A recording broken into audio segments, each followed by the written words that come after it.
Donc nous allons commencer avant tout, donc bonjour mesdames et messieurs. Nous sommes ravis de vous accueillir ici tous dans ces magnifiques salons de l'hôtel Westin Paris-Vendôme pour ce forum bilatéral France-Italie organisé par IREFI, l'Institut pour les relations économiques France-Italie, en collaboration avec le MEDEF Paris et Assolombarda. Donc nous voulons avant tout remercier Son Excellence Gian Domenico Magliano, ambassadeur d'Italie, Monsieur Jean-Louis Chilinski, président du MEDEF Paris, et Monsieur Paul Singer, ministre conseiller de l'ambassade de France à Rome. Et bien sûr, nous saluons très chaleureusement Madame la sénatrice Linda Lanzillotta, qui nous fait l'amitié d'être ici aujourd'hui, vice-présidente du Sénat italien, et le consul général, mais il n'est pas là. Donc, je voulais aussi remercier de tout cœur nos sponsors, en particulier BNP Paribas et notre ami Gianluca Lauria, lequel nous fait confiance et a cru dans ce projet depuis le début, ainsi que le cabinet Macchi di Cellere Gangemi et Luigi Macchi, lequel est aussi présent, et l'hôtel Westin, bien sûr, qui contribue énormément à cet effort. Le CEPS, Centre d'études et prospectives stratégiques et politique internationale, donc l'ami Patrick Weissman nous a fait donc ce cadeau, vous l'avez trouvé à l'accueil. C'est le dernier numéro de Politique internationale, qui est une revue de géopolitique très importante.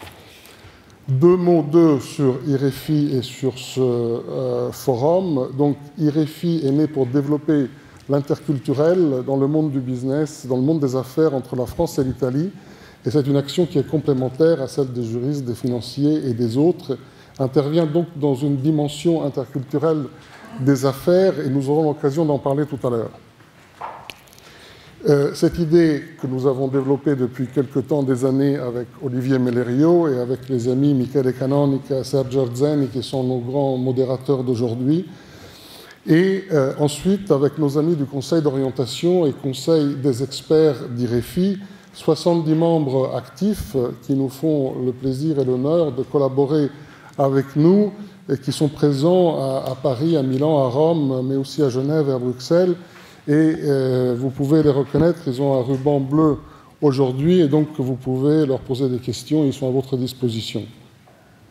Les objectifs du forum sont très simples, c'est de développer la confiance entre les acteurs du business franco-italien pour mieux sécuriser, comme on dit, les investissements en France. Donc on développera tout ce concept au cours des tables rondes, et de favoriser la création de partenariats entre sociétés françaises et italiennes pour développer les deux marchés domestiques, mais aussi pour aller en dehors de l'Europe et aller aussi sur d'autres marchés ensemble, parce que c'est quelque chose qu'on a constaté, le talent des entrepreneurs français et le talent des entrepreneurs italiens, ensemble, créent une valeur ajoutée énorme qui peut être exportée et qui peut être donc amenée sur d'autres marchés.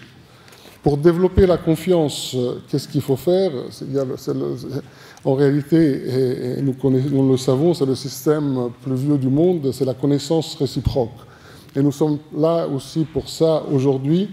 Donc la connaissance de l'autre et l'accompagnement fait par des experts de la relation franco-italienne qui sont capables de reconnaître les codes, de décoder et d'expliquer un autre contexte.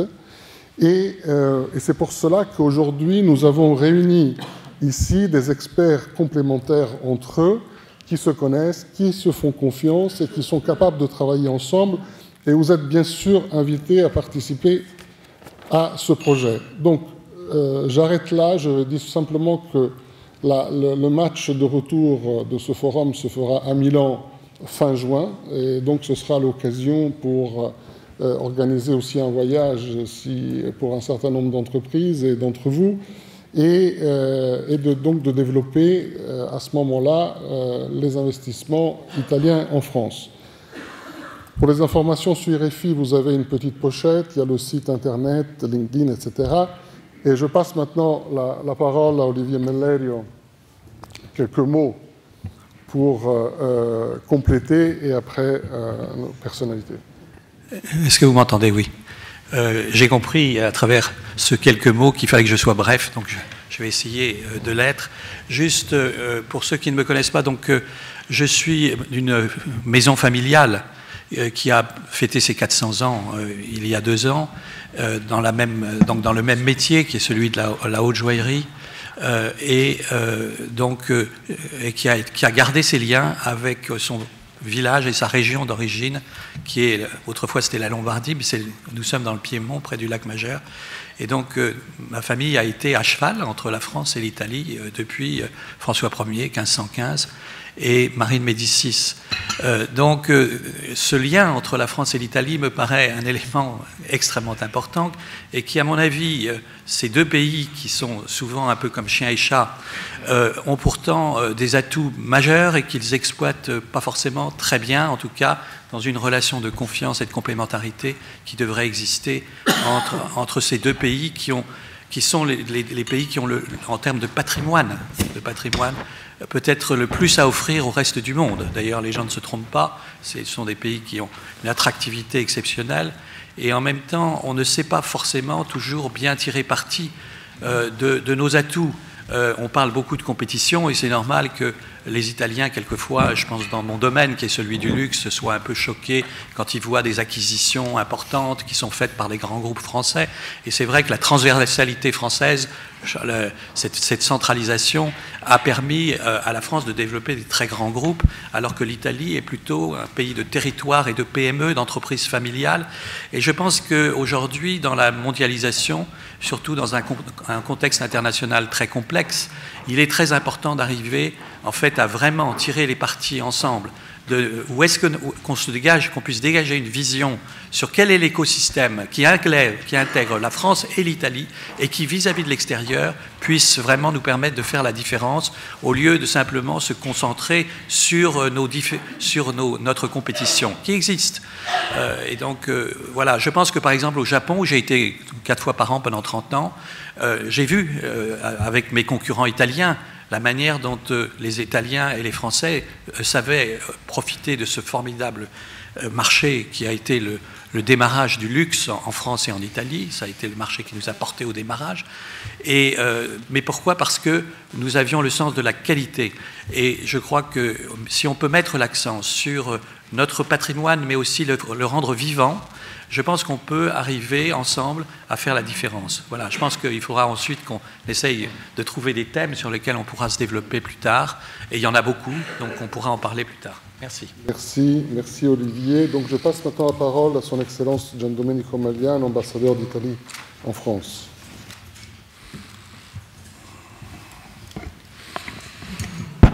Merci, cher avocat Fabrizio Maria Romano. Madame la vice-présidente du Sénat italien, Madame Linda Lanzillotta, cher vice-président de l'IRIFI, Monsieur Olivier Mellerio, président du MEDEF Jean-Louis Chilonski, et mon collègue Paul Unsenger, ministre et conseiller pour les affaires économiques à l'ambassade de France en Italie.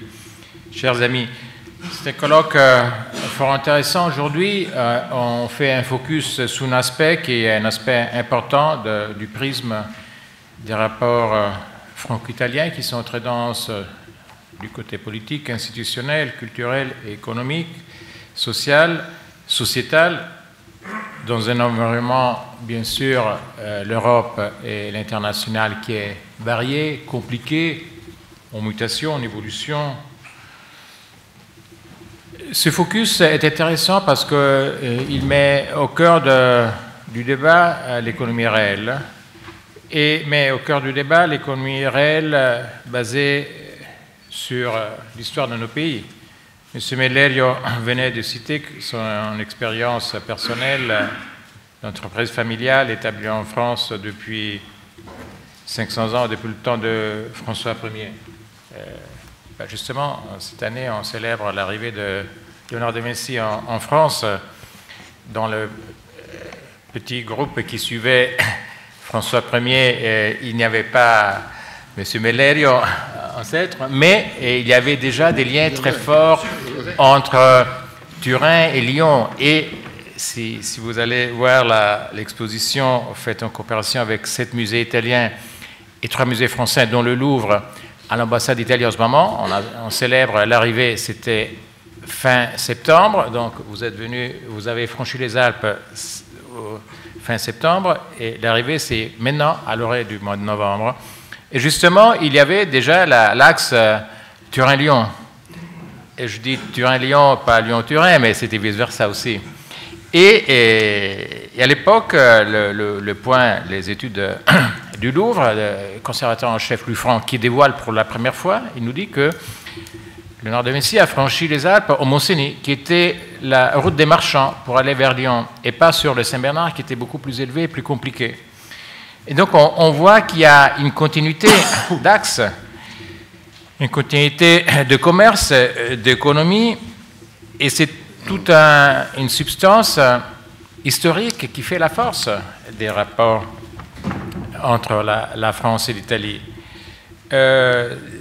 Si je peux déjà anticiper quelques évaluations sur les tables rondes qui vont suivre, je peux dire, on vit d'Italie, oui. Le génie italien était tel que François Ier a demandé, toujours pour continuer sur cette métaphore, voulait absolument avoir Léonard chez lui parce que c'était la synthèse entre l'art, la technique et la science. Premier architecte, premier peintre, premier architecte, premier ingénieur, des projets de grands travaux de canaux entre la Loire et le Rhône, même plus compliqué que la haute vitesse Lyon-Turin. Hein. Et donc, on voit la continuité, et on vit d'Italie, première table ronde, oui, je dirais, c'était hier, c'est aujourd'hui et c'est demain. Et sur la deuxième table ronde, on terrain conquis les différences culturelles à connaître, moi, je dirais, les affinités culturelles à mieux saisir, parce que de cela, il s'agit entre la France et l'Italie, sur un potentiel qui maintenant est infini, puisqu'on est dans une Union européenne où il y a la déchirure douloureuse du Brexit, mais le continent doit saisir tout cela pour renforcer les noyaux durs. Et donc, France, Italie, Allemagne, l'eurozone passera, c'est demain, après-demain ou après-demain, mais c'est comme ça la destinée, passera sur un marché unique qui devient une union économique à plein terme, au-delà de la Banque centrale, au-delà de l'union bancaire qu'on est en train de faire, pour une véritable union économique où l'économie réelle alors reprend le dessus comme politique économique coordonnée. Et quand on parle des territoires, la France et l'Italie, et je parle sous le contrôle de M. Insinger, ministre conseiller français, et de premier conseiller économique Vacanti, qui est ici dans la salle, mais si, du point de vue de l'export, l'Italie est le premier client et fournisseur, pour nous, la France est le deuxième marché et la France est le deuxième importateur, et c'est la même chose pour les investissements italiens en France et français-Italie, vu du stock d'investissement, mais pour les flux, les Français, l'investissement, c'est le premier investisseur en Italie. Qu'est-ce que cela représente? Cela représente, c'est la théorie économique avec le test de l'empirisme qui dit que quand un territoire a des investissements étrangers, surtout d'un pays avec des affinités économiques, politiques et culturelles, ça fertilise le terrain et ce territoire devient à son tour plus international. Donc la puissance d'exportation de l'Italie augmente quand il y a une attractivité de l'Italie. Et la technologie s'améliore plus dans les entreprises qui sont internationalisées. Donc tout cela, c'est pour dire qu'il y a plus de valeur ajoutée, il y a plus d'emplois, plus de capacité de vaincre dans la mondialisation pour les territoires qui sont justement attractifs et qui ont des investissements, surtout de pays qui ont une affinité et une histoire de gestion d'entreprise qui est beaucoup plus semblable à celle italienne que par rapport à d'autres investisseurs. Mais on peut toujours faire mieux, et c'est pour cela qu'on a ce colloque. Et c'est pour cela que c'est très intéressant, le colloque qui va suivre l'année prochaine, qui est le spéculaire. Spéculaire, mais lié, ce n'est pas une parallèle. Finalement, c'est le même chemin, mais c'est le chemin toujours des commerçants qui faisaient Turin-Lyon, mais Lyon-Turin. Ils faisaient les deux. Et c'est le même destiné.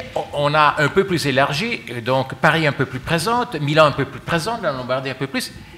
Et les colloques de l'année prochaine du RFI, ça sera fort important, fort intéressant. Cela aussi a un impact important sur la technologie et sur la capacité de management, parce qu'il faut conjuguer une dimension toujours de capitalisme, disons européen et aussi familial, pas dilué, mais avec les modules financiers qui sont de l'époque contemporaine.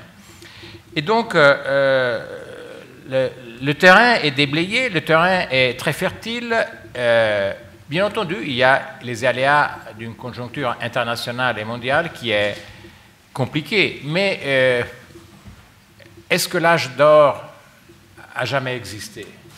Non.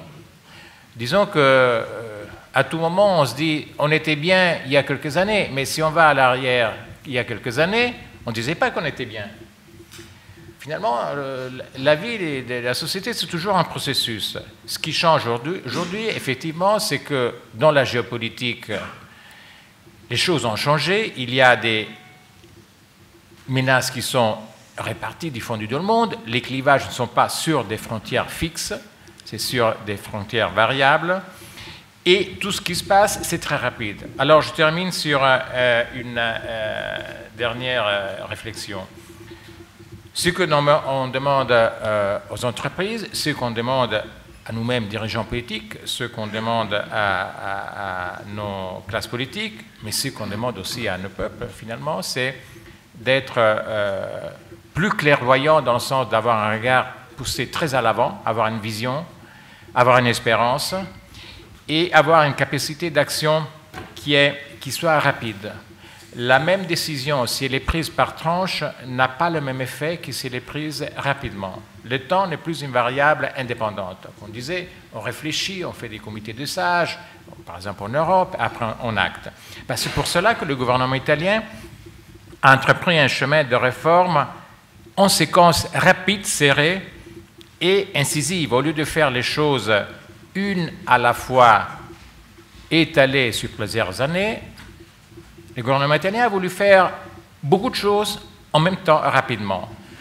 Parce que comme ça, le puzzle, on voit toute la configuration. C'est pour cela qu'on a vu le Jobs Act, et ça a fait 600 000 emplois nouveaux en plus, ce qui est très rapide. Normalement, il y a un effet, des effets qui se font après 1 an, 2 ans, 3 ans. Là, c'était sur l'année même.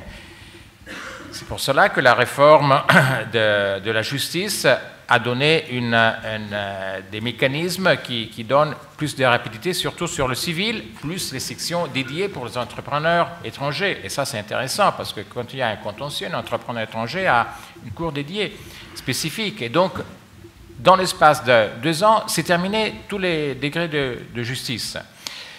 Et c'est pour cela qu'il y a aussi toutes les réformes qui suivent de fonction publique, institutionnelle, et ainsi de suite.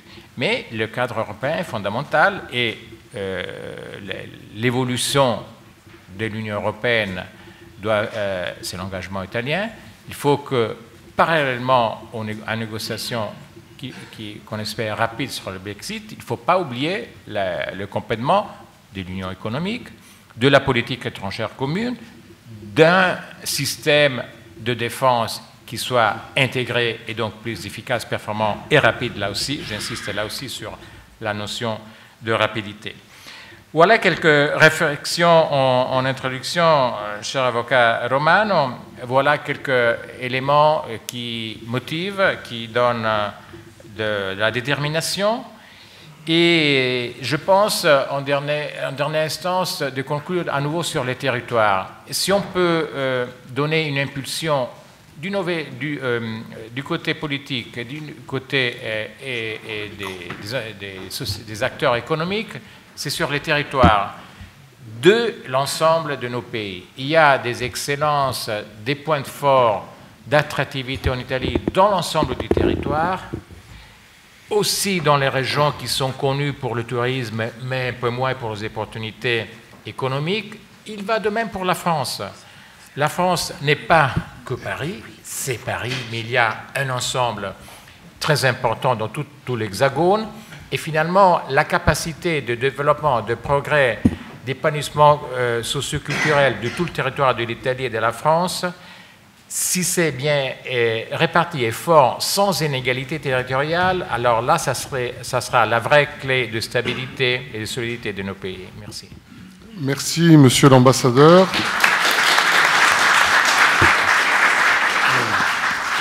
Merci, Monsieur l'ambassadeur. Je passe maintenant la parole à Monsieur Jean-Louis Chilinski, président du MEDEF Paris. Oui, je vais pas rivaliser sur le contexte géopolitique et global que vient de dresser Monsieur l'ambassadeur. Je vais vous donner plutôt une vision de terrain.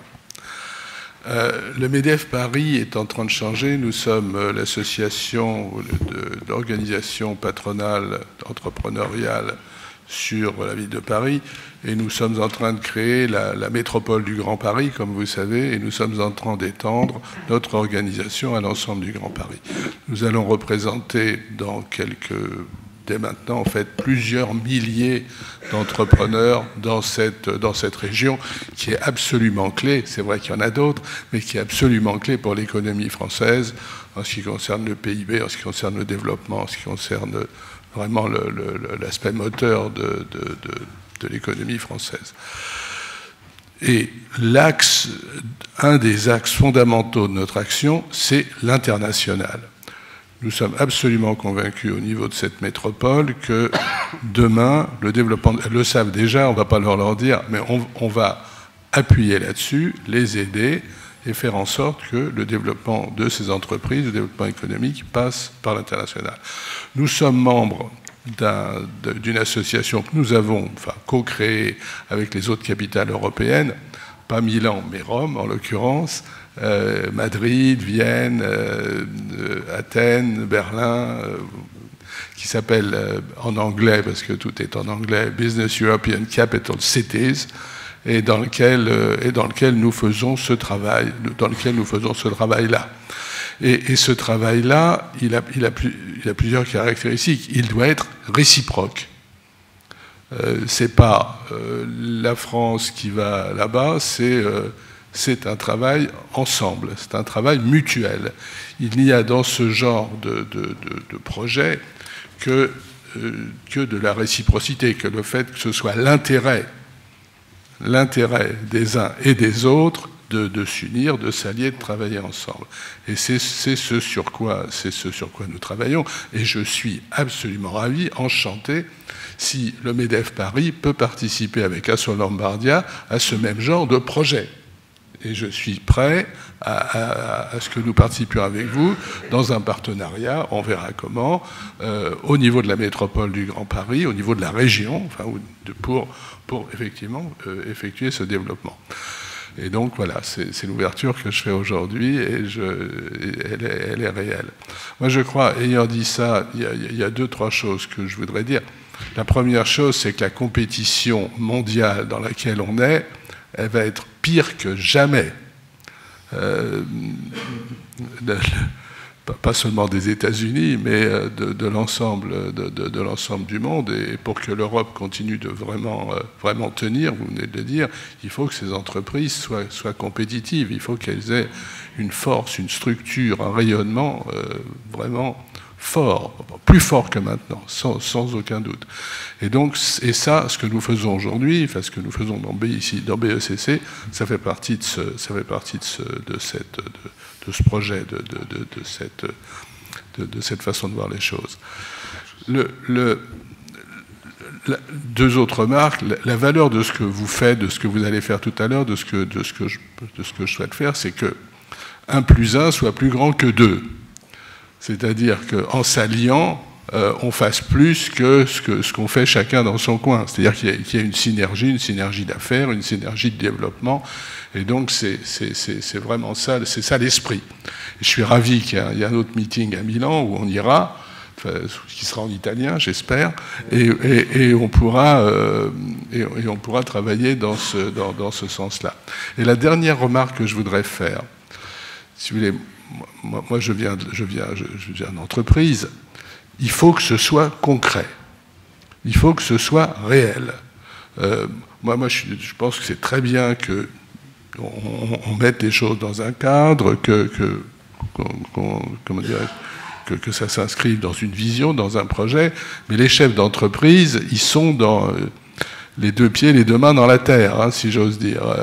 Et donc, il faut que ça débouche sur des actions concrètes, sur des actions qui veulent dire quelque chose, où ils voient quelque chose arriver, où il y a un business qui se développe. Donc, ce que je vous incite, ou ce que je vous demande de faire, si possible, au travers de ces tables rondes, c'est que ça débouche sur des choses qui ont un sens business, un sens concret, un sens du développement. Et ayant dit ça, je m'arrête et je vous souhaite bonne chance et bon travail dans ces deux tables rondes. Voilà. Merci, Monsieur le Président. Et effectivement, c'est notre souhait et notre volonté d'aller dans cette direction et de développer de manière concrète et pratique au niveau du business les relations entre la France et l'Italie, en commençant par Milan et Paris, et ça peut être Paris et Milan, après ce sera l'inverse, après ce sera Paris et Rome, ou Bologne, ou d'autres villes, chose qui donne la possibilité de mettre en avant et de souligner les caractéristiques régionales que, comme vous savez, en Italie sont très importantes, donc et très fortes. Donc, et c'est là où l'interculturel joue un rôle très important. On en parlera tout à l'heure avec Michele Canonica, mais le côté régional, et avec Marc Lazare, le côté régional est très important, et donc il faut le prendre en considération avant tout. Merci beaucoup. Je passe maintenant la parole à M. Paolo Singer, ministre conseiller pour les affaires économiques de l'ambassade de France en Italie. Merci beaucoup, chef Fabrizio. Innanzitutto un caro saluto agli amici italiani. Mi scuso in anticipo, parlerò in francese perché siamo a Parigi, in Francia. Je voudrais commencer par faire un petit flash sur les relations bilatérales en matière économique, en complément de ce qu'a présenté l'ambassadeur Maiano. Ces relations bilatérales, elles sont intenses, elles sont équilibrées et elles sont représentatives. Intenses puisque effectivement nous sommes l'un pour l'autre le deuxième partenaire économique.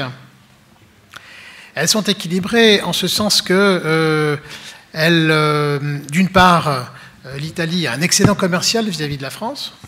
Félicitations d'ailleurs à l'Italie pour le dynamisme de ses entreprises et pour sa capacité à exporter dans tous les pays du monde. Je rappelle, il faut le dire à nos amis français, que même lorsque l'Italie était déficitaire sur le plan commercial, elle était excédentaire hors énergie. Nous aimerions bien faire la même chose en France. Donc, excédent commercial de l'Italie vis-à-vis de la France, et on peut dire excédent d'investissement de la France vers l'Italie, puisque effectivement, les entreprises françaises sont les premiers investisseurs étrangers en Italie, alors que les Italiens ne sont que le 5e investisseur étranger en France. Mais représentative parce que finalement, ceci traduit simplement la différence de tissu industriel, de tissu d'entreprise entre nos deux pays. Les entreprises françaises sont pour beaucoup de grandes entreprises, le CAC 40, des entreprises dont le capital, dont la détention du capital est répartie à travers le monde, qui ont pour la plupart encore leur siège en France, qui sont des entreprises qui s'internationalisent, c'est-à-dire qui déplacent, qui investissent, qui déplacent la production, qui répartissent la production à travers le monde et qui donc investissent beaucoup, et notamment en Italie. Les entreprises italiennes sont plutôt, alors il y a des exceptions naturellement, mais en moyenne plutôt des entreprises plutôt familiales, de taille plus petite, moins capitalisées, et qui sont plus dans l'exportation et moins dans l'investissement. Ça ne veut pas dire qu'il n'y a pas d'investissement italien en France, loin de là, puisque l'Italie est parmi les premiers investisseurs étrangers en France en flux chaque année, grâce notamment à l'excellent travail accompli à partir d'Italie par Business France. Mais ceci représente cet équilibre des échanges bilatéraux est vraiment l'image de la différence entre le tissu industriel de nos deux pays. Et ceci montre à quel point nous sommes complémentaires, en définitive. Nous sommes complémentaires, nous sommes proches, nous sommes cousins, nous sommes frères. Et à cause de cela, ou peut-être malgré cela, nous avons quelquefois des difficultés de compréhension mutuelle. Et c'est la raison pour laquelle je me réjouis beaucoup de ce colloque aujourd'hui organisé par l'IREFI. Des difficultés de compréhension qui résultent du fait que, eh bien non, les Italiens ne sont pas des Français qui parlent italien et les Français ne sont pas des Italiens qui parleraient français, mais qu'effectivement il y a des différences comportementales, des différences culturelles qui sont tout à fait normales. Et quand on lit la presse italienne, quelquefois on est un petit peu surpris de réactions par rapport à justement à ces investissements français qui seraient excessifs, qui traduiraient une volonté d'interventionnisme, d'occupation économique. Lorsqu'une entreprise française rachète une entreprise italienne, ça pose un problème, mais lorsque Pirelli, au demeurant, le deuxième producteur de pneus en Italie, après l'excellente entreprise italienne qui s'appelle Michelin, lorsque Pirelli est racheté par un Chinois, eh bien c'est une opportunité économique. Donc on a, nous, ambassade de France, en liaison avec la Chambre de commerce française en Italie, un travail de pédagogie à faire vis-à-vis des médias italiens sur le fait que non, il n'y a pas de stratégie de conquête de l'économie italienne par la France. Et oui, en effet, comme l'ambassadeur Magliano l'a rappelé, l'investissement étranger, notamment l'investissement français, est un facteur de progrès et de développement pour les entreprises italiennes qui sont rachetées. Donc tout ceci montre que nous avons besoin de nous parler, nous avons besoin de mieux nous connaître, et c'est donc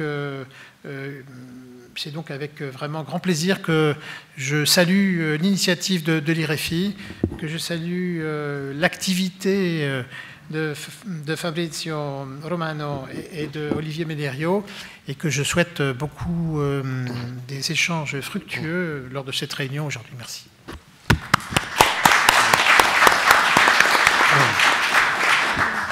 Merci Paul, mais merci beaucoup, et je souhaite aussi pour vos paroles et pour votre soutien, et je souhaite aussi remercier Madame l'ambassadrice Catherine Colonne qui nous écoute et qui nous soutient beaucoup aussi dans notre démarche. Alors, avant de passer à la table ronde, je souhaiterais inviter Madame la sénatrice Linda Lanzillotta, vice-présidente du Sénat italien, de nous dire quelques mots sur les rapports et sur l'amitié franco-italienne. Voilà, je vous en prie, le micro devrait fonctionner, j'espère, sinon nous avons un autre micro.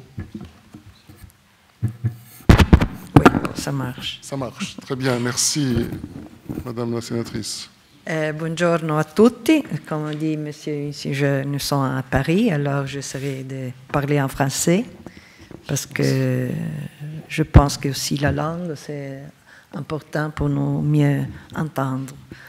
Et mesdames et messieurs, je suis très honorée d'avoir été invitée par le président Romano et mon ami le président Mellerio à participer à ce prestigieux forum d'hommes et de femmes. Ne sont pas beaucoup, mais il y a des femmes d'affaires, français et italiens, et à prendre la parole devant vous. Nous avons écouté par l'ambassadeur Magliano et par M. Insinger l'importance des relations économiques, industrielles et commerciales entre l'Italie et la France. En 2015, les investissements italiens en France s'élevaient à 17 milliards d'euros, et c'est de la France en Italie à quelques 45 milliards d'euros. Et nous avons écouté quand importantes sont les relations commerciales d'export-import entre l'Italie et la France. Nos pays sont donc très étroitement liés. Et nos entreprises emploient des milliers de travailleurs dans chacun de nos pays, ce qui implique une grande responsabilité, y compris sociale, à l'égard de nos économies respectives. Ces entreprises ne pourraient d'ailleurs qu'être les interlocuteurs des institutions dont l'action exerce un impact sur leur activité.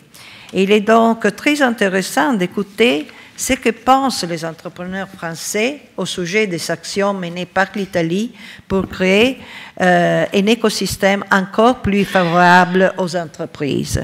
Nos industries développent une autre importante synergie autour d'initiatives concernant des projets de recherche qui visent à affirmer le leadership européen dans des secteurs hautement concurrentiels à l'échelle globale. Ça, je pense, c'est très important dans ce moment de développement de l'économie globale.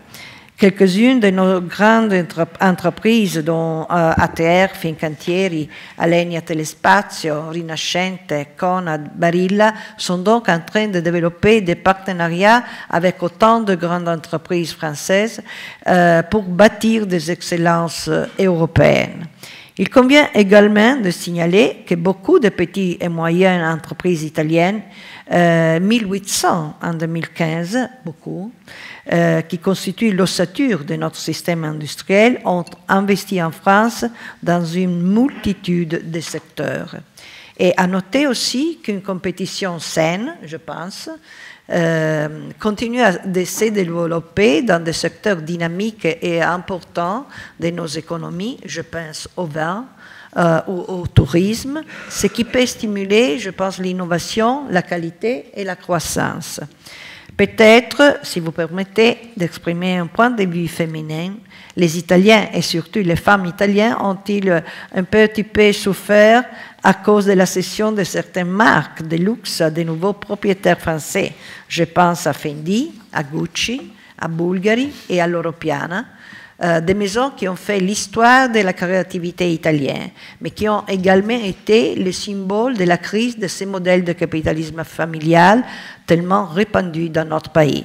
Il avait besoin de conseils de M. Mellerio pour durer avec, dans l'histoire. Ils ne l'ont pas fait, et alors ils ont cédé leur marque. Et cependant, nous sommes convaincus que les nouveaux investisseurs sauront valoriser la tradition italienne, les talents de nos créateurs et notre artisanat qui ont été à la base du succès de ces marques.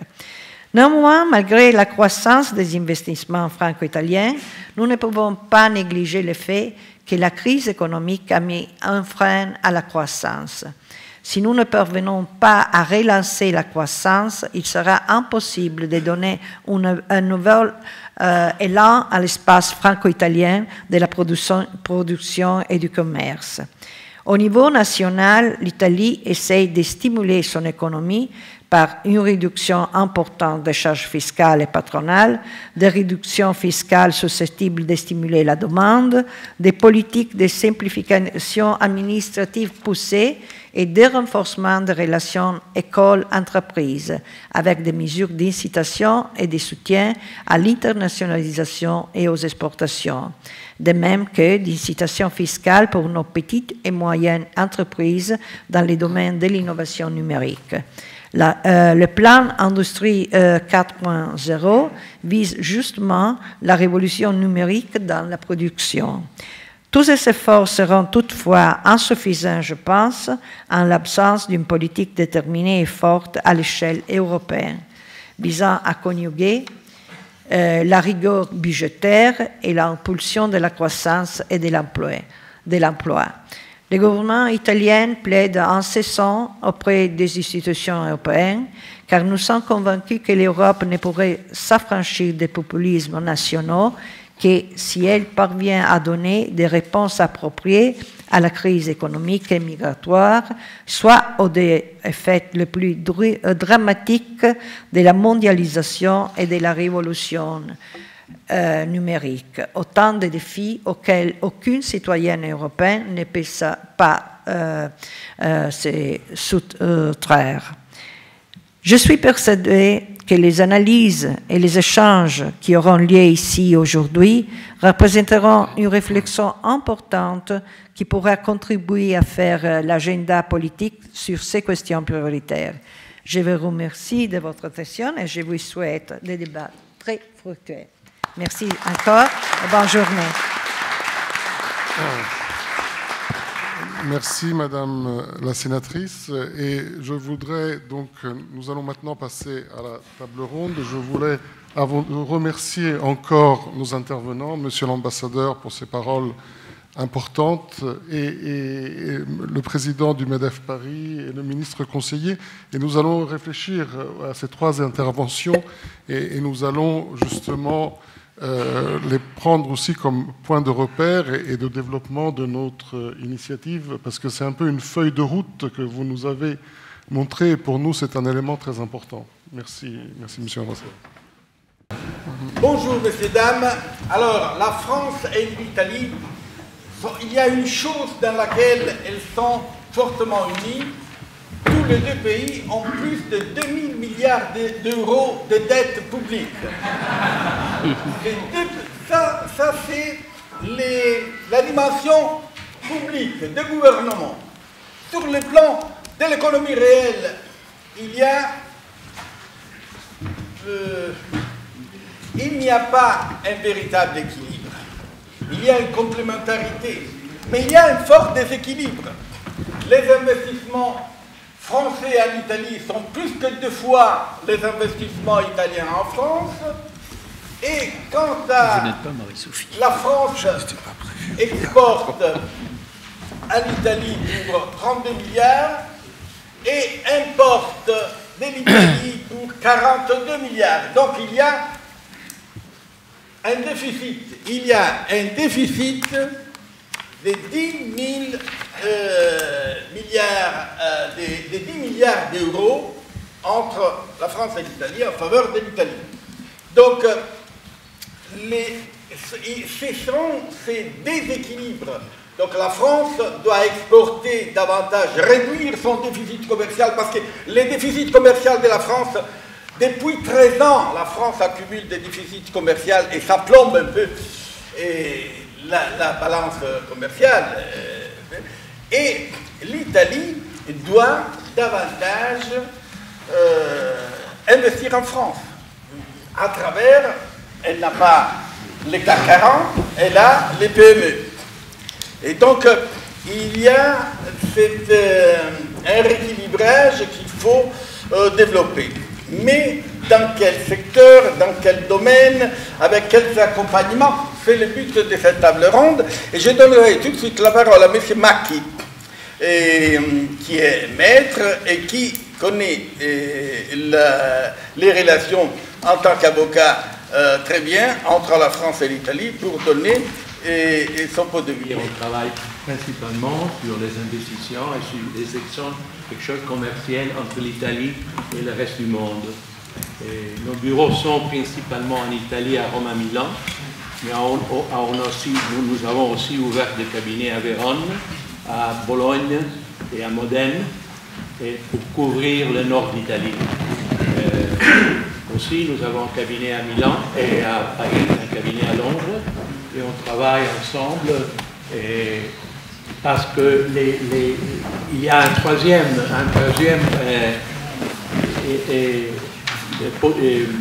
situation d'intérêt dans les investitions, parce qu'on parle des entreprises moyennes, petites moyennes italiennes qui travaillent en France, les grands aircraft carriers de l'économie française qui viennent en Italie, mais aussi il y a les joint ventures.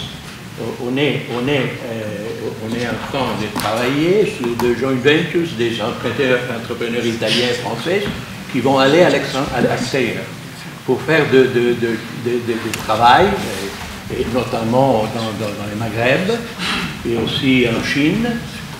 C'est-à-dire qu'on ne doit pas regarder à cette situation seulement comme Italie, France, exemple, les marchés italiens et les marchés français. Il y a une grande possibilité dans tout le monde et il y a la possibilité de travailler ensemble. Parce que je crois que la chose importante, c'est de mettre ensemble les deux différences. Nous sommes cousins, nous sommes tout près, mais c'est aussi la technologie, j'ai dit la méthodologie de travail, c'est différent. On sait que qu'est-ce que les méthodes françaises, que c'est les méthodes italiennes, Et en se mettant ensemble, il peut combiner les deux choses pour offrir un service, un travail, une position très, très important, très important. Et pour exemple, je pense que entre Alitalia et Air France, il y a eu tout le temps une grande mix, une grande complémentarité. Et je voulais seulement ajouter quelque chose sur les secteurs que maintenant sont, je vois, comme les secteurs qu'il y a plus intérêt pour des investissements en Italie, et naturellement aussi des occasions pour les entrepreneurs français à venir en Italie. Et le secteur des produits textiles, le vêtement, les chaussures, le mobilier, la navigation de plaisance, on était capable de se retransformer et obtenir bonne performance pendant les 2 dernières années. Naturellement, la chimie et la pharmaceutique, avec 3 milliards d'euros de production et plus de 21 millions d'exportations et 2,5 milliards d'investissements pour la recherche. Et c'est, je pense, les secteurs plus intéressants maintenant en Italie. En même temps, on ne doit pas oublier le secteur immobilier. Le secteur immobilier, les prix sont tombés, les taux d'intérêt sont moins chers, il y a aussi de grandes opportunités parce qu'il y a des belles maisons, des maisons historiques qui sont dans les mains de l'État ou bien de privés et on doit les maintenir. Ce sont des places merveilleuses qu'on doit trouver une forme pour le maintenir et les valoriser. On doit investir de l'argent. Pour exemple, il y a d'intérêt de groupes et des groupes hôteliers pour transformer certaines maisons historiques dans la Toscane, dans le Piémont, aussi en Sicile, de transformer un hôtel de luxe. Et le high-tech en Italie, c'est un autre domaine très important. Par exemple, des exemples que nous avons expérimentés, ce sont celles de matériaux de construction avec des solutions pour protection de l'environnement. Et la réalité virtuelle, les drones et les secteurs du food. Par exemple, les applications pour cuisine smart connues comme Food Analytics, capables d'aider les utilisateurs à mieux comprendre la nourriture à manger. Et avec ça, je vous donne la parole. Merci beaucoup.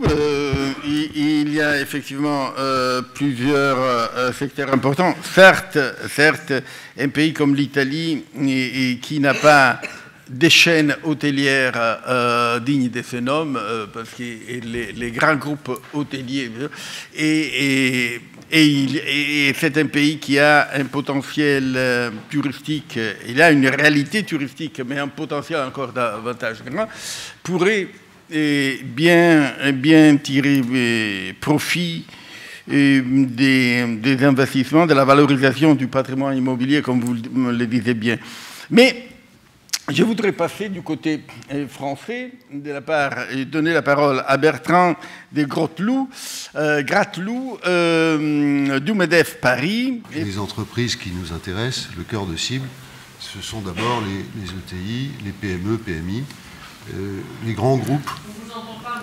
Pardon. Il faut vous rapprocher du micro. Les grands groupes, a priori, ne nous ont pas attendus.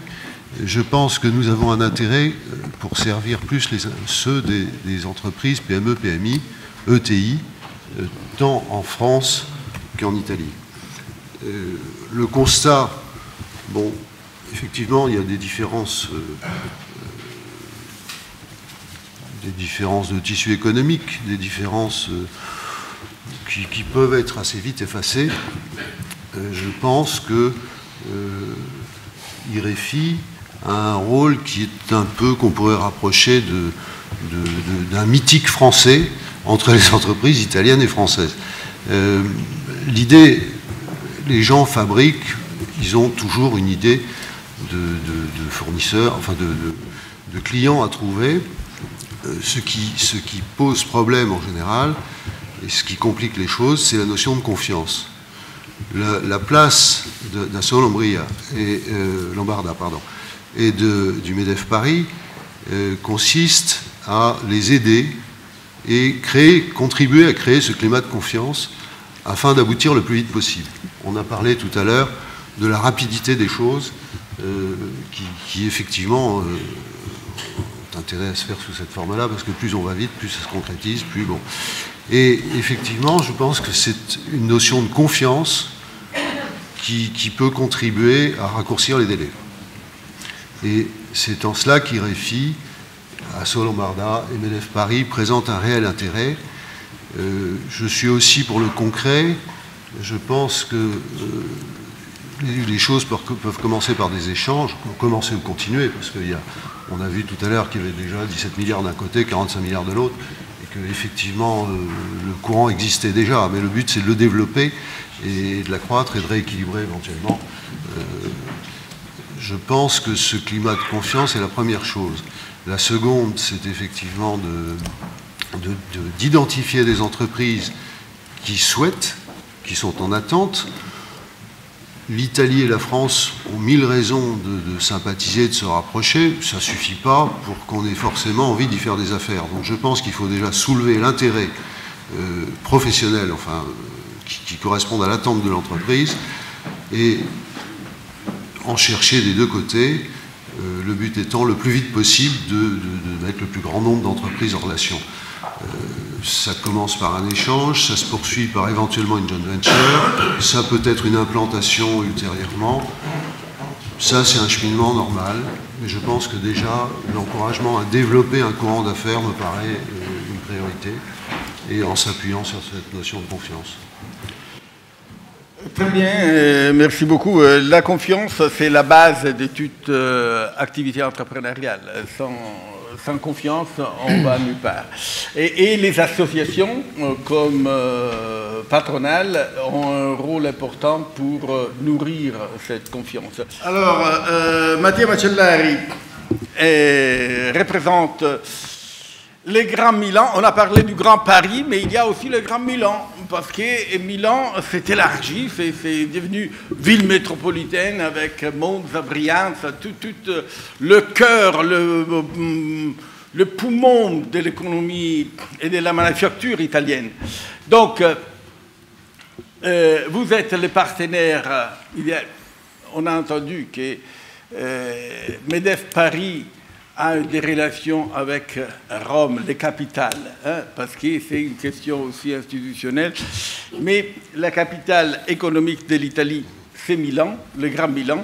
Et donc, c'est avec vous que le MEDEF a voulu faire alliance. À vous la parole. Alors, merci beaucoup. Excusez-moi pour le retard, c'était pour le trafic de Paris.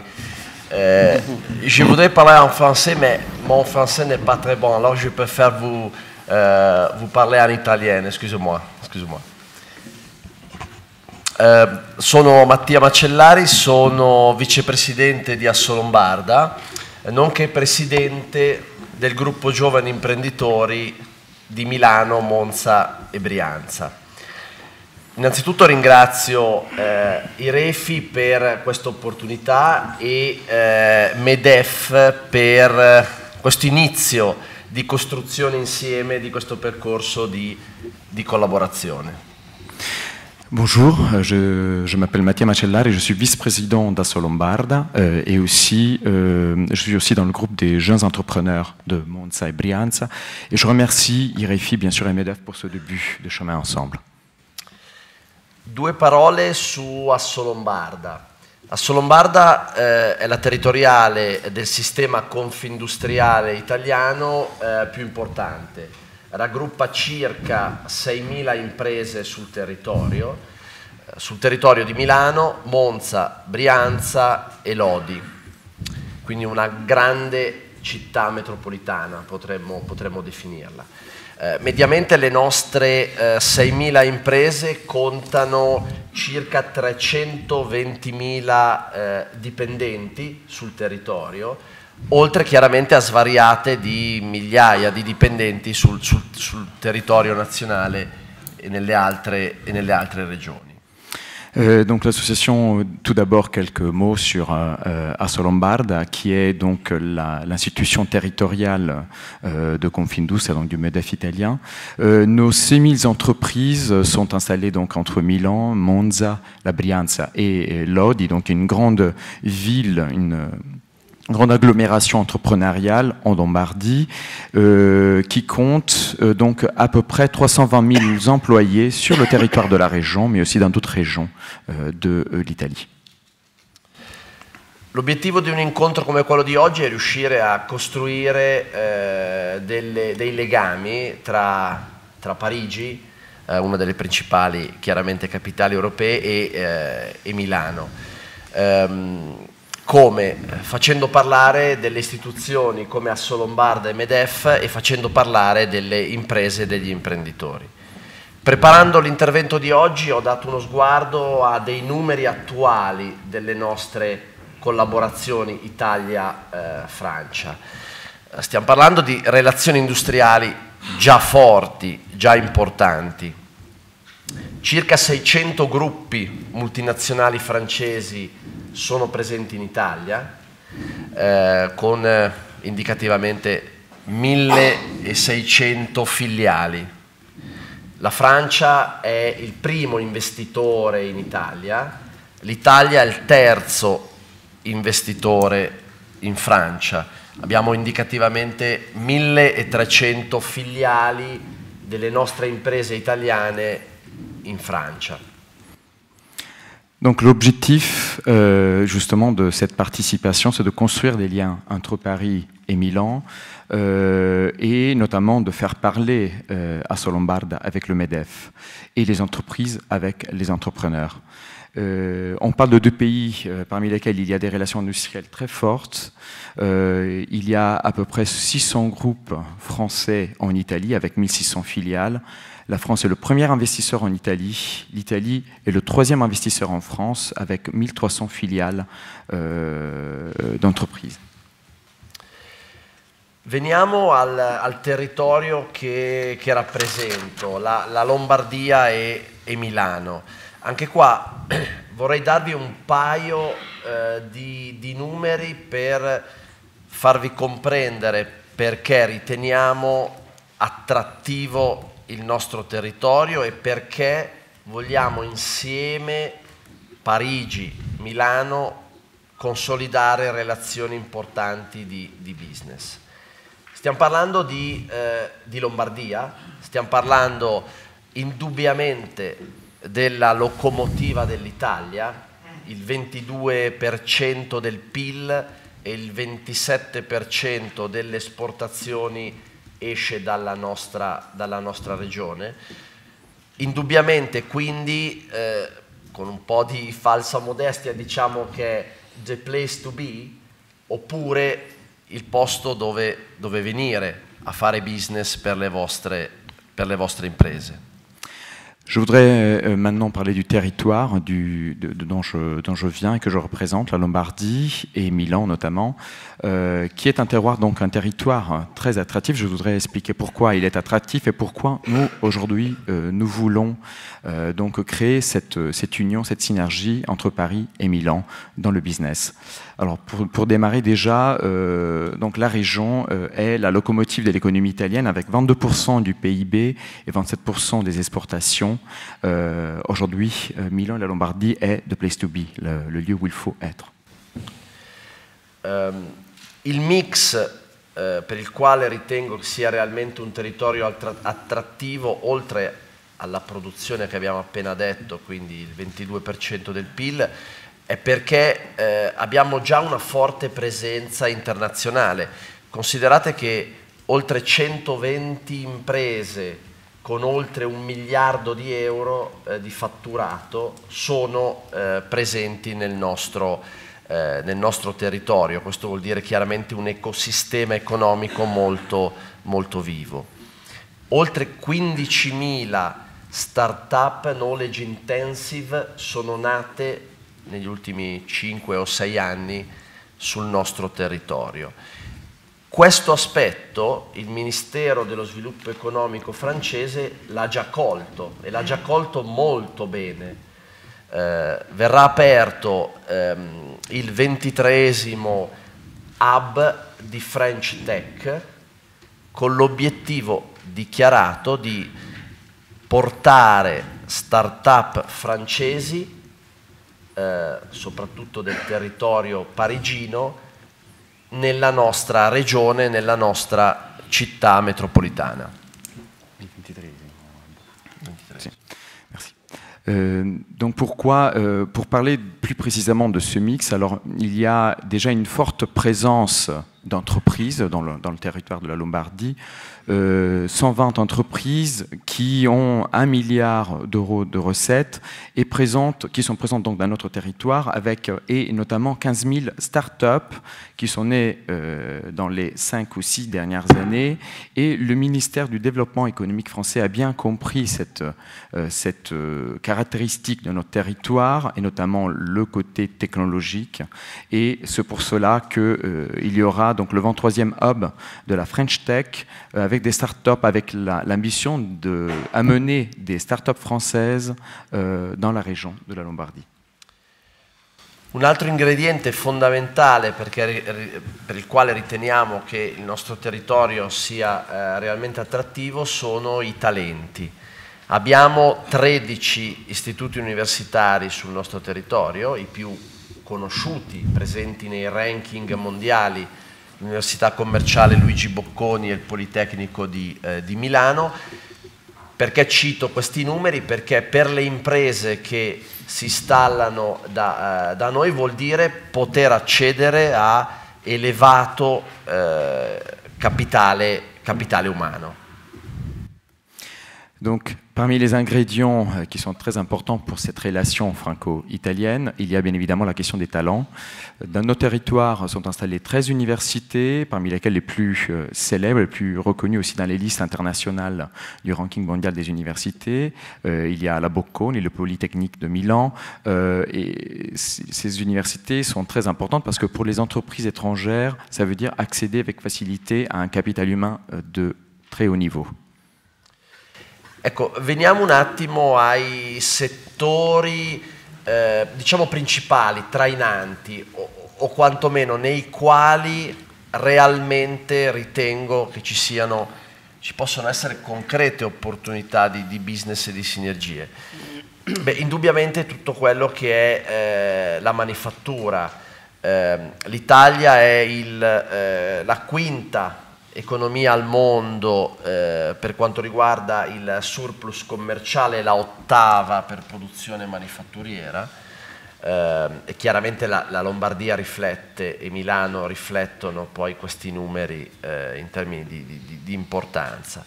E su quali settori porre particolare attenzione? Indubbiamente il settore chimico, indubbiamente il settore della meccanica, indubbiamente il settore alimentare.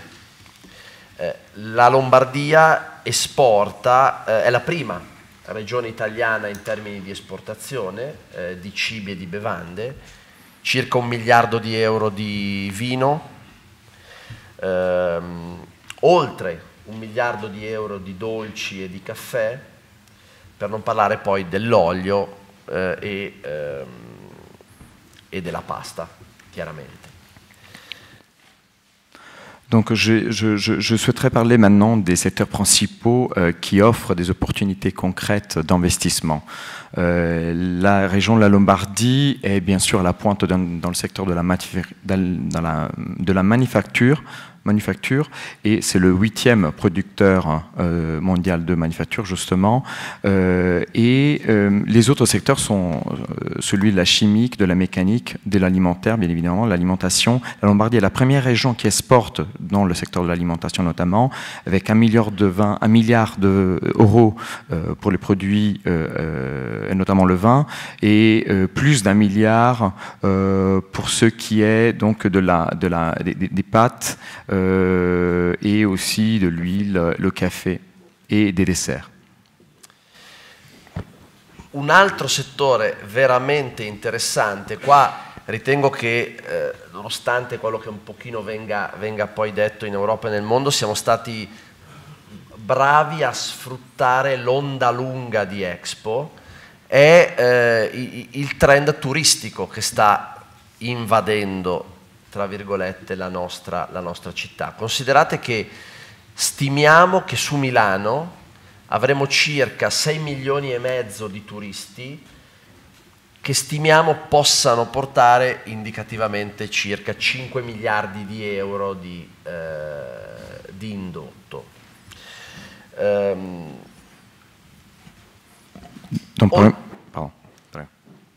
Parmi les autres secteurs intéressants, il y a bien évidemment celui du tourisme, et ça c'est un effet ensuite du succès de l'Expo universelle de Milan en 2015, et notamment Milan attend 6 millions de touristes, on estime, avec 5 milliards de retombées économiques pour la ville.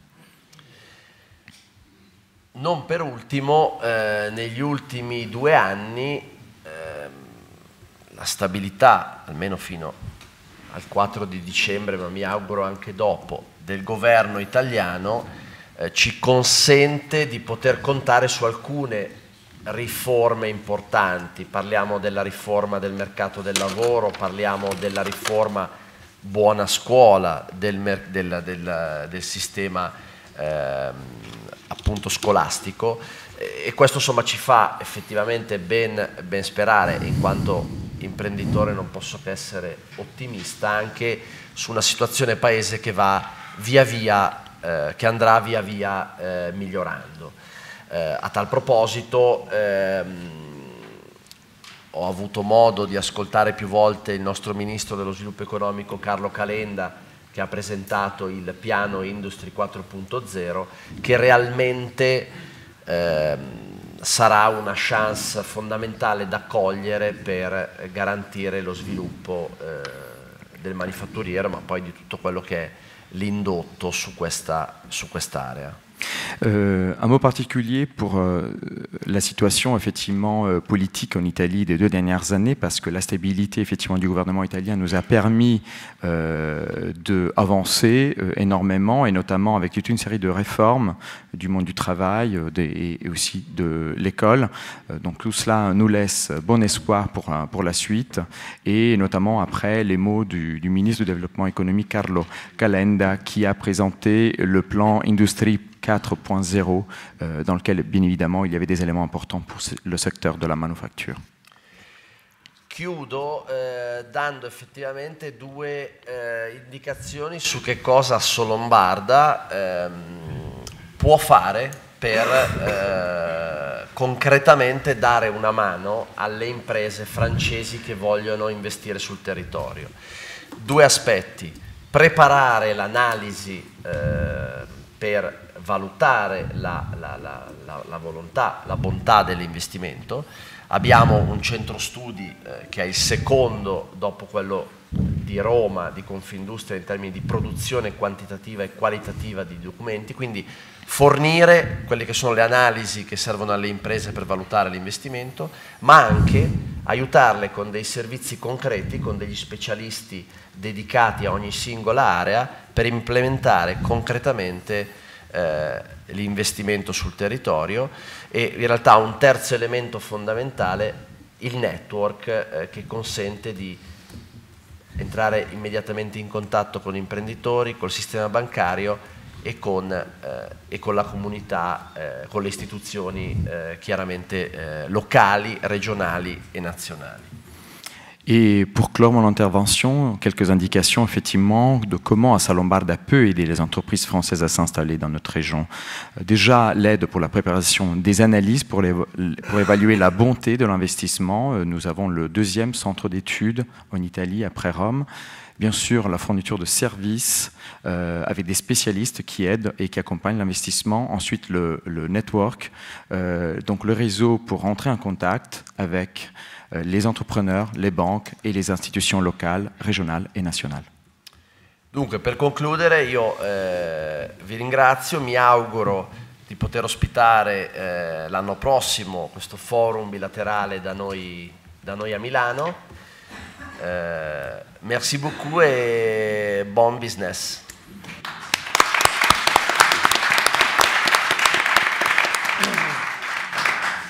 Alors, le rendez-vous pour l'année prochaine est déjà confirmé par M. Macellari. Et merci beaucoup.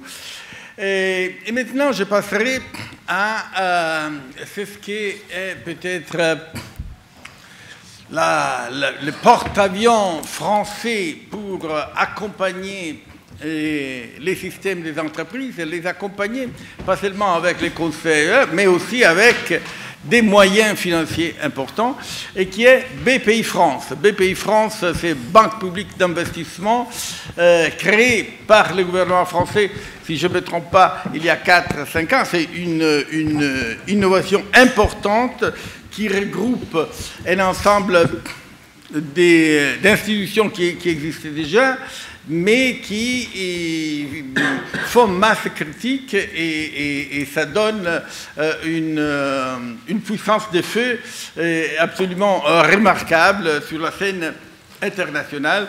Ça, c'est BPI France. Alain Renck, qui est directeur export, vous avez la parole.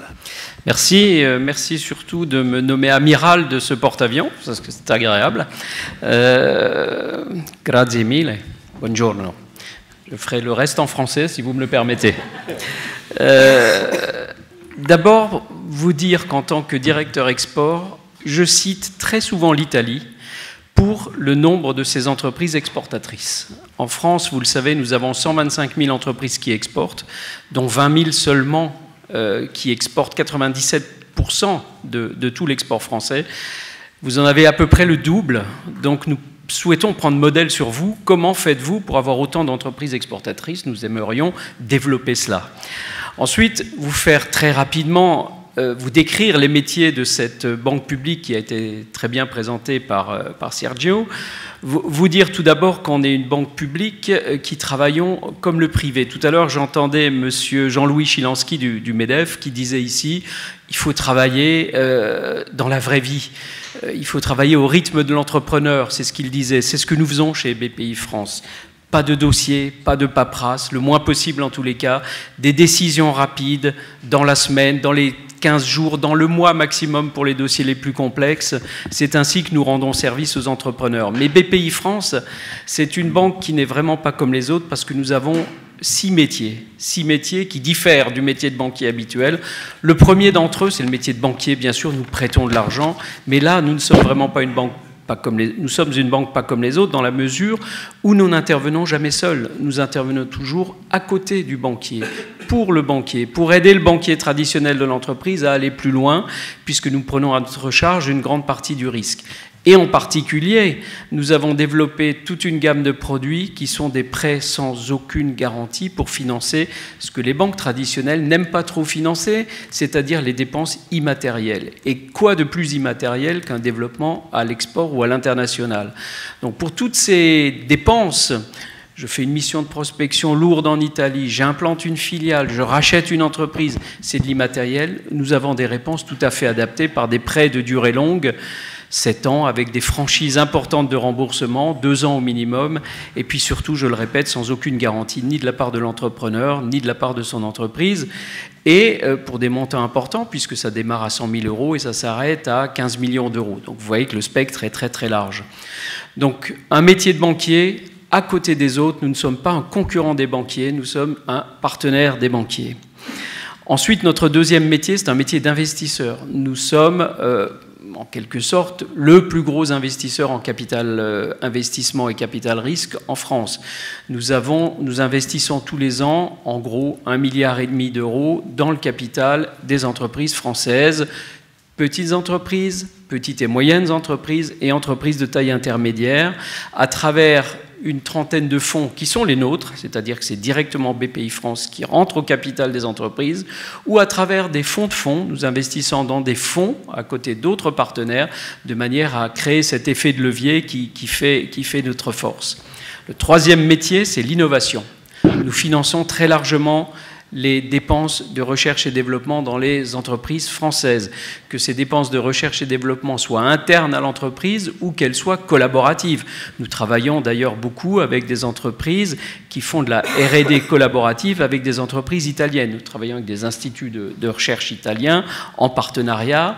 Nous finançons la R&D côté français et l'Italie finance la R&D côté des entreprises italiennes. Nous sommes partenaires, vous avez évoqué la French Tech, bien évidemment partenaires de la French Tech. Nous sommes probablement l'un des plus grands financeurs en France des startups et de ce nouvel écosystème qui est en train de se créer et de se répandre à travers le monde. Quatrième métier, la garantie. Nous donnons notre garantie, qui est une garantie d'État, aux banques françaises, à toutes les banques françaises, en tout cas immatriculées en France. Ça peut être une banque italienne qui a une filiale en France. Nous donnons notre garantie pour que cette banque puisse prêter plus facilement et donc avec moins de risques aux PME et aux entreprises de taille intermédiaire. Le cinquième métier, c'est l'international, export international. Je l'ai dit, pas assez d'entreprises françaises qui exportent, donc on crée des produits en permanence, on les pousse, on crée des missions de prospection avec elles, et M. Paul Hunsinger l'a rappelé tout à l'heure avec Business France, pour que ces entreprises soient accompagnées dans la durée et qu'elles aillent en Italie et ailleurs de par le monde. Vous le savez aussi probablement, à partir du 1er janvier, donc dans quelques jours maintenant, la COFAS, la partie garantie publique de la COFAS, qui est l'équivalent de votre SACE en Italie, va rejoindre BPI France et les entrepreneurs français auront donc sous le même toit l'ensemble des possibilités financières, que ce soit pour leur capital, pour leurs prêts, pour leurs innovations, et aussi pour leur internationalisation en termes de garantie et en termes de produits de financement. Autant dire que la charge est rude sur nos épaules, on a plutôt intérêt à être bon avec les entrepreneurs. Là, je vais les laisser répondre, mais dans l'ensemble, il semblerait que pour l'instant, en tout cas, je touche du bois, ils soient plutôt satisfaits. Ça tient à une chose, c'est que nous avons un réseau régional très étendu. Nous sommes présents dans 52 villes en France. Nous avons 1100 collaborateurs sur le terrain qui, tous les jours, sont au contact des entrepreneurs. Nous ne faisons rien, nous ne créons pas un seul produit sans qu'ils aient donné leur avis et qu'ils aient manifesté leur besoin de ce type de produit. Et surtout, je l'ai dit, le secret, c'est que nous mettons en œuvre rapidement. Point de hiérarchie trop lourde, nos directeurs régionaux dans les régions ont des compétences de décision extrêmement importantes, ce qui est rarement le cas et de moins en moins le cas chez nos amis banquiers traditionnels. Nous, on a décidé l'inverse, c'est de déléguer beaucoup pour que ça aille vite et pour que les entreprises puissent travailler dans leur rythme. Je rappelle que les entrepreneurs, leur job, c'est d'être chef d'entreprise, c'est pas de, en permanence, décortiquer ce que le banquier leur explique. Travaillons beaucoup avec nos amis de la Cassa di Depositi en Italie, avec SACE, je l'ai dit, donc on est très interconnectés avec ce que vous faites en Italie. Et puis, on a ajouté un sixième métier, je vous ai dit 6 métiers, un sixième métier qui est le métier de l'accompagnement. On se rend compte, et vous vous en rendez compte aussi, que les entrepreneurs sont souvent bien seuls, bien isolés.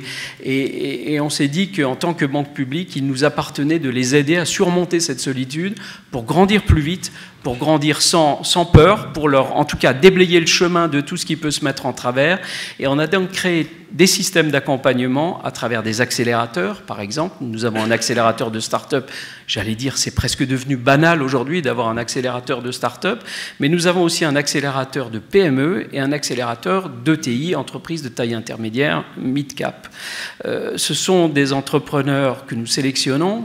Je ne veux pas dire c'est la crème de la crème, mais ce sont des entrepreneurs qui ont vraiment envie de passer de 50 millions à 500 millions de chiffre d'affaires. Ce sont des entrepreneurs ambitieux et on leur donne tous les moyens vraiment dans tous les domaines de ce que doit connaître un entrepreneur pour leur permettre d'aller très très vite et de faire monter le Boeing comme ça plutôt que de le faire monter comme ça et d'accompagner cette ambition.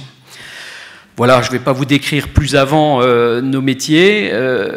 Je crois qu'il y a une chose qui habite chacun des collaborateurs de BPI France, c'est vraiment l'amour de l'entrepreneur, l'amour de l'entreprise. Nous, on est heureux quand un entrepreneur réussit. C'est vraiment quelque chose qui est viscéralement ancré dans chacun d'entre nous, d'entre les collaborateurs. On est heureux quand ils réussissent. Je ne dis pas qu'on n'aime pas être augmenté en fin d'année, ça fait partie du jeu, mais on est vraiment heureux quand ils réussissent. Je crois qu'on a des témoins dans la salle qui peuvent ajouter cela. Voilà, j'arrête là, mais à votre disposition pour des questions.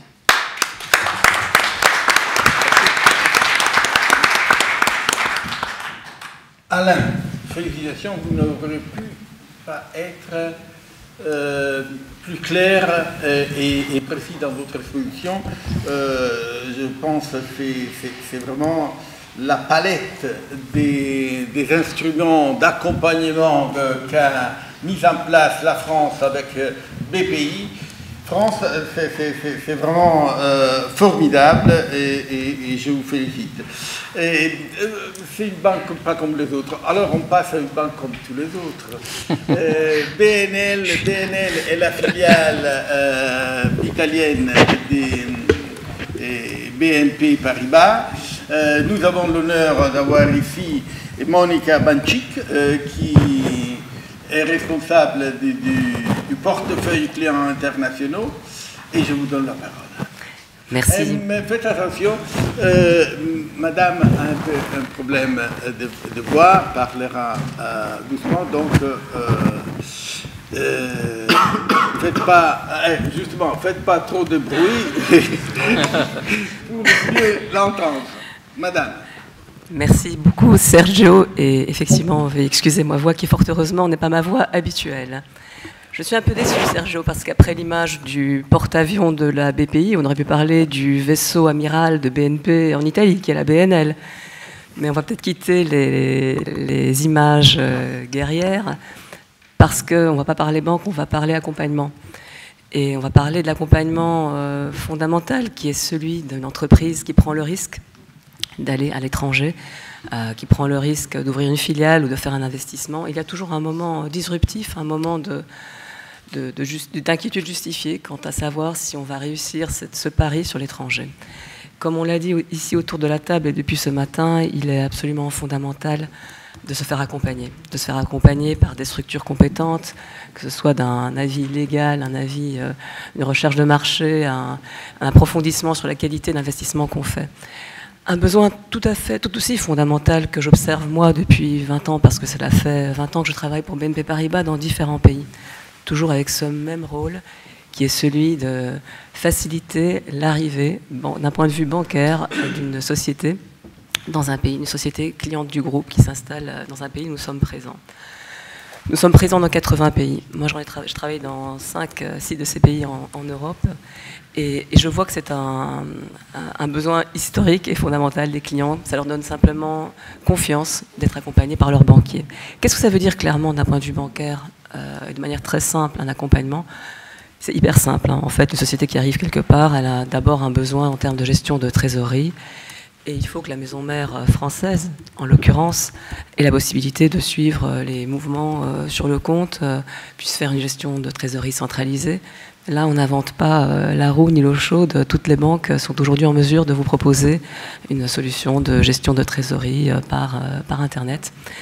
La nôtre, bien sûr, est la plus belle, comme vous en doutez, et la plus efficace. Mais ça, c'est le b.a.-ba. L'étape suivante, et c'est là, je pense, qu'on offre un véritable facteur différenciant avec BNP Paribas, c'est quand on commence à parler de financement. Parce qu'en fait, la société qui arrive, filiale même d'un grand groupe français, mettons en Italie, dans la petite ville du Veneto ou bien de la Lombardia, eh bien la banque locale, et Dieu sait si elles sont nombreuses, les banques populaires locales en Italie, va la traiter comme le premier arrivant, comme le premier venu. Elle n'aura pas nécessairement, en fait, elle n'aura pas du tout accès à une information pour savoir qui est le groupe français derrière, quelle est la qualité du groupe.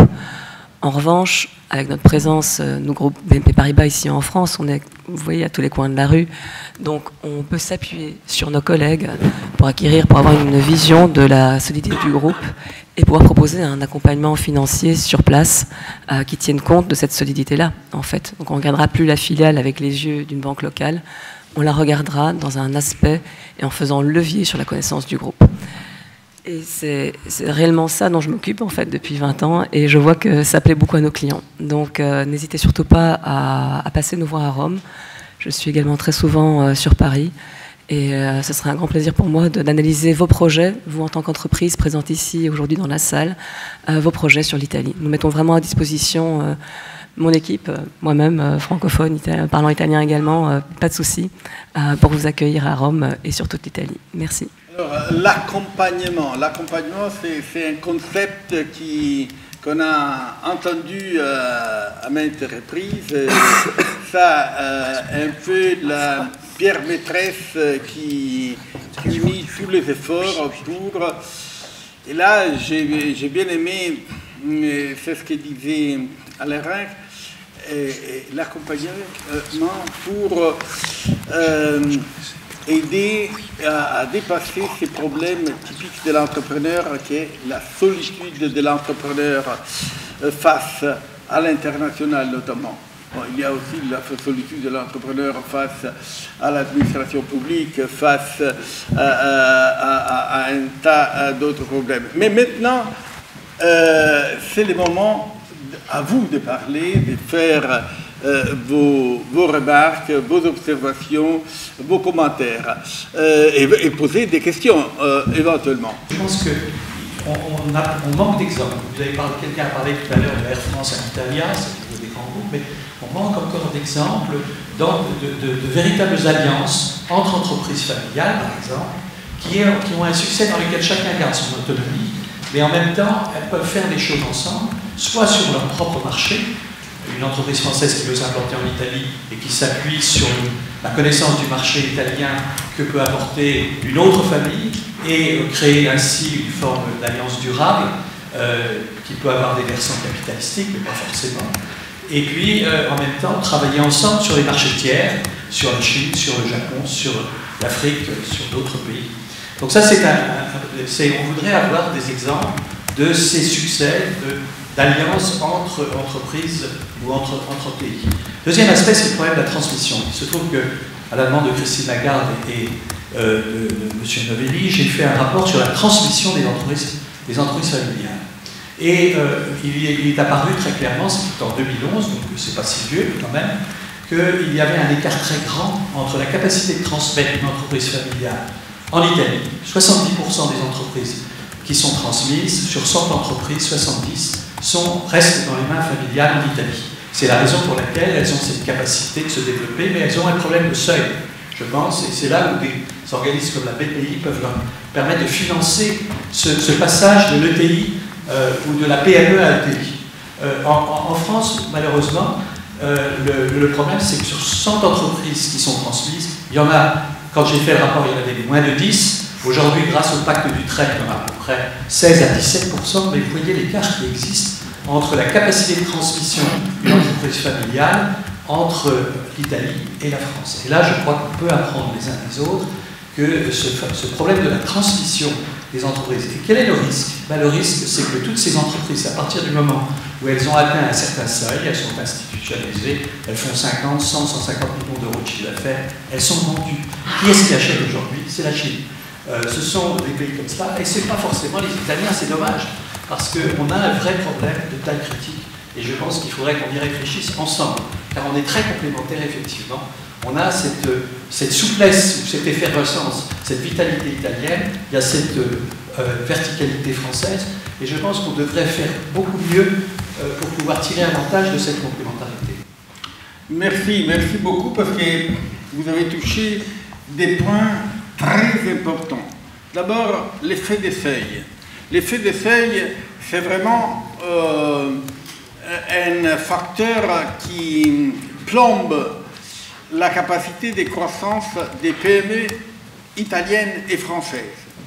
En France, il y a un problème d'effet des seuils à partir des 50 employés, on entre dans un autre monde, dans une autre catégorie, donc il y a un assemblement d'entreprises autour de 49 employés. Donc ça c'est quelque chose pour lequel on débat depuis des années, mais on n'a pas réussi vraiment à lever toutes les entraves qui empêchent, découragent les entreprises de grandir. Et quand on veut grandir, la voie de l'international, c'est une voie obligatoire après. Le deuxième thème que vous avez soulevé est celui du gâchis. représentée par les défaillances dans la transmission d'entreprise. Ces défaillances sont dues, disons, il y a une démographie, nos pays sont plutôt vieillards, et il y a, c'est souvent que de belles entreprises meurent par manque d'une transmission d'entreprise, parce que les gros des PME, surtout, sont des entreprises familiales.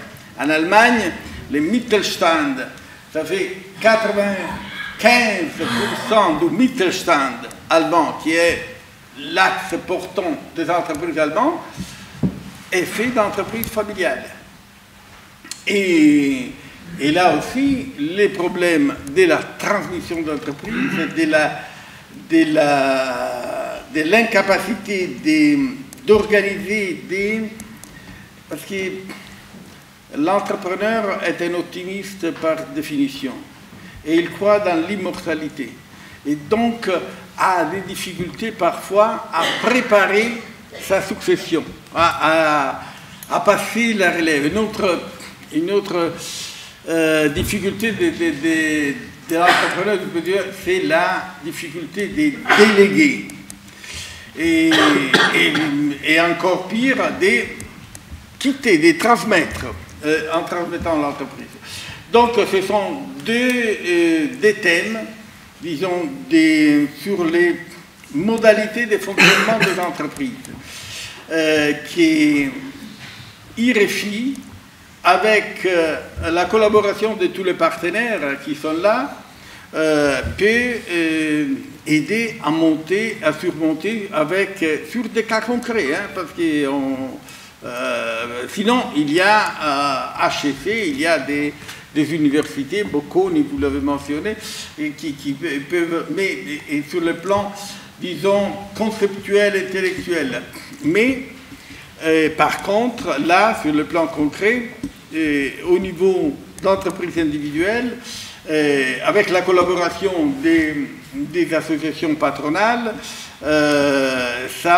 on peut vraiment essayer d'améliorer, de changer, de faire un changement concret qui part du bas. Et avec ces mots, je demanderai au panel s'il y a quelqu'un qui veut rebondir sur quelques aspects. Qui veut rebondir? Monsieur Macellari. Alors, no, en italien, excuse-moi.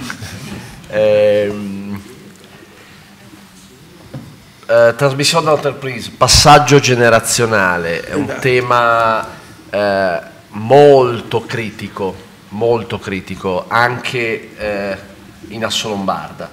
Tanto critico che abbiamo costituito 2 gruppi di lavoro.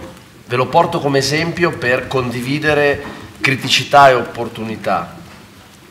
Il primo gruppo di lavoro, che abbiamo chiamato simpaticamente i figli del capo, ha l'obiettivo di iniziare a parlare al capo e al figlio che deve essere strutturato un processo di passaggio generazionale, a maggior ragione quando si vuol far crescere un'impresa anche attraverso un cammino internazionale. Donc je rebondis justement sur le thème de la transmission d'entreprise et qui est un thème critique en fait, même pour Assolombarda. Nous avons constitué à ce sujet 2 groupes de travail justement pour parler de la criticité des opportunités de ce sujet. Le premier groupe, qui s'appelle sympathiquement Les enfants du chef, justement vise à souligner l'importance, c'est un groupe qui veut parler à la fois aux enfants et aux chefs, justement de l'importance du processus de passage, de la transmission de l'entreprise, notamment quand il y a un objectif de croissance et de croissance à l'international. Il secondo gruppo di lavoro vuole costruire concretamente con dei servizi specifici con attenzione ai processi di internazionalizzazione, quindi potremo fare un focus insieme, un focus paese, tra parentesi abbiamo un club paese sulla Francia, proprio per raccontare delle best practice di chi ha già gestito questo percorso. Quindi mi aggancio anche all'intervento precedente per dire che un'associazione come la nostra o come probabilmente MEDEF deve, a mio avviso, porsi l'obiettivo su certi temi di portare degli esempi concreti. Ecco, ci tenevo a darvi la nostra visione sul tema critico del passaggio generazionale perché insomma è fondamentale, noi ci stiamo lavorando e sarebbe carino costituire anche perché no, un gruppo di lavoro insieme. Mi piace molto l'aspetto delle aziende familiari francesi, aziende familiari italiane, anche lì sarebbe carino magari metterne al tavolo qualcuna e capire come creare sinergie. Bravo Mattia Macellari. Je peux faire la traduction. Vous avez répondu vraiment à la question. Posso fare... Bravo quand même. Hein,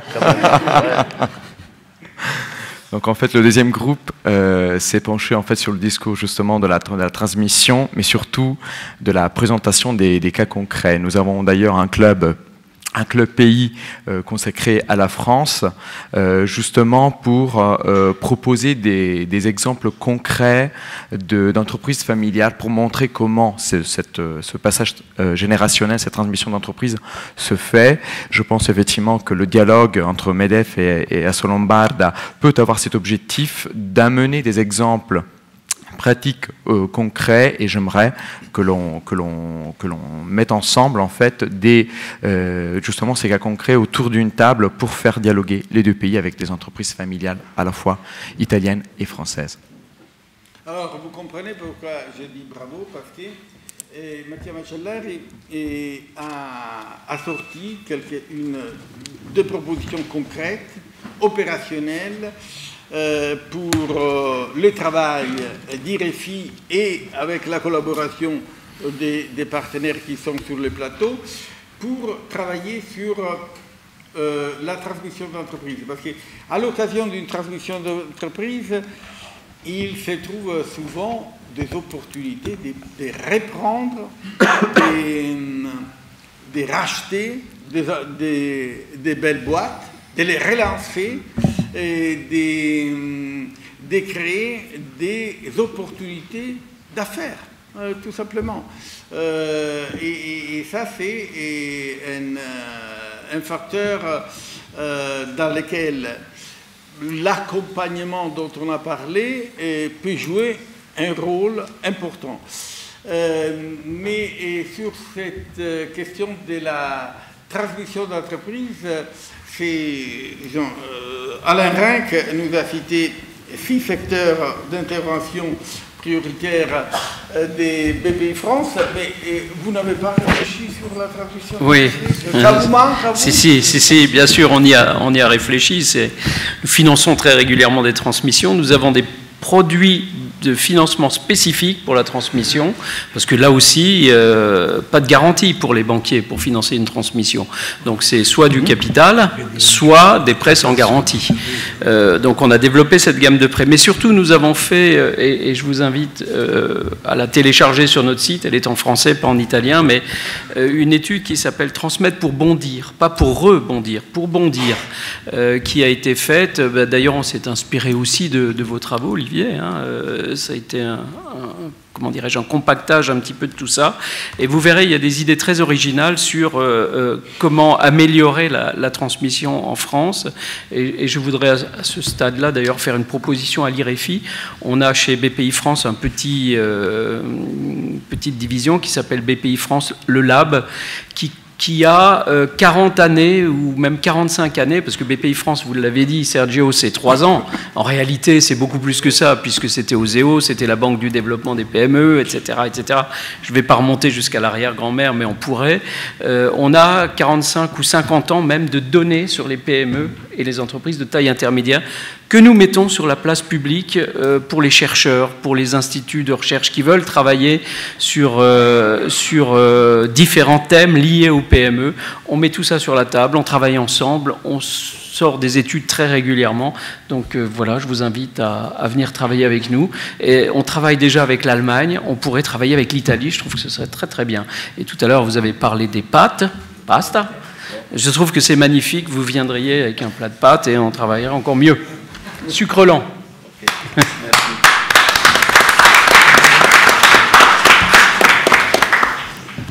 Merci Alain, c'est très bien. Et alors, pour clore cette session, je donnerai la parole à M. Luigi Macchi et pour commenter sur ce thème. Seulement un type, hein, c'est tout, comme les Américains ils disent, un type. Et ce qu'on a déjà fait, c'est que des entrepreneurs françaises d'un certain âge, ils ont transféré la résidence en Italie pour éviter l'impôt des successions qu'il y a en France. En Italie, c'est 4% entre père, grand-père, fils et grand-fils. Eh oui, c'est du boulot à faire chez nous. Oui, effectivement. Ça fait...